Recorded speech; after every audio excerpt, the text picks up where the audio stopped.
একটা সময় ছিল আমি অফিসে নিজের চেয়ারটাও নিজের মনে হতো না, কারণ কেউ একজন প্রতিদিন মনে করিয়ে দিত আমি কিছুই না। কিন্তু সময় সময় ঠিকই উত্তর দিয়েছে।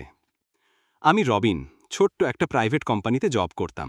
একদম নতুন ছিলাম তখন। তেমন কিছু পারতাম না, কিন্তু শিখতে আগ্রহ ছিল। সবার সঙ্গে ভালো ব্যবহার করতাম, কাজেও মন দিতাম। কিন্তু অফিসে একজন ছিল, শহীদ ভাই।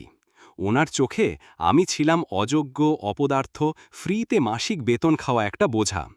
প্রতিদিন অফিসে ঢোকার পর একটা চাপ থাকত, আজকে আবার কি বলবে উনি। তুমি কি শুধু চেয়ার গরম করো?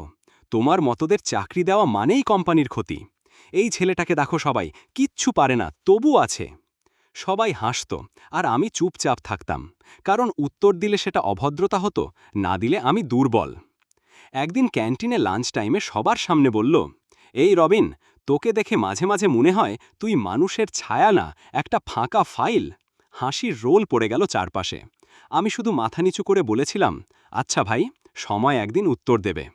কাজের মধ্যেই ছিলাম, শিখতাম, ভুল করতাম, আবার শিখতাম। 3 বছর পর একটা বড় সফটওয়্যার কোম্পানিতে জয়েন করলাম, অনেক বেতনে। তারা আমার কাজ দেখেছিল, আমার গল্প না, আমার স্কিল দেখেছিল। চলে আসার দিন শহীদ ভাই বলেছিল, এত বড় কোম্পানি তোমাকে কিভাবে নিল, তুমি তো।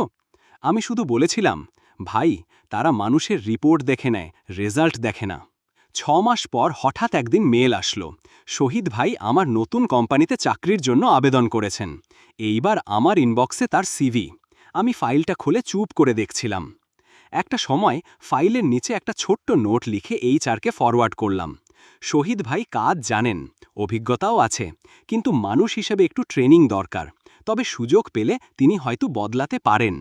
যারা অপমান করে তারা ভাবে কেউ মনে রাখে না, কিন্তু যারা সহ্য করে তারা মনে রাখে সব। আর সময় সময় একদিন ঠিকই ফাইল খুলে দেয়।